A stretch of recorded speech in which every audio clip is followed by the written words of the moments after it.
তো বন্ধুরা রাতের ডিনার বানাতে চলে এসেছি। আর এদিকে আজকে বানাবো সরলুচি আর মাংস। আমি এখানে রান্না করবো আর এরা দুজন এসে গেছে আমার পাশে, মোবাইল ঘাটছে দুজনে মিলে। তো আমি সরলুচি করার জন্য রেডি হয়ে গেছি আর সরলুচিটা বানাতে শুরু করে দিয়েছি। আর পাশে ফ্রিজে অল্প একটু মাংস ছিল, মাংসটা গরম করে নিচ্ছি। আর এদিকে আমার সরলুচিটা তৈরি হয়ে গেছে, তাই প্লেটে সার্ভ করে বরমশাইকে দিতে চলে এলাম। আমারটা নিয়ে আসছি, তুমি নাও, শুরু করে দাও।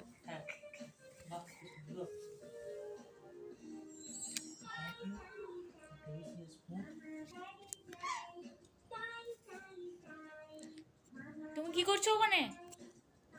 হ্যাঁ আচ্ছা আচ্ছা। আর বরকে একটু পাটালিও দিয়ে দিলাম। আর এরপর আমিও খেতে বসে এলাম।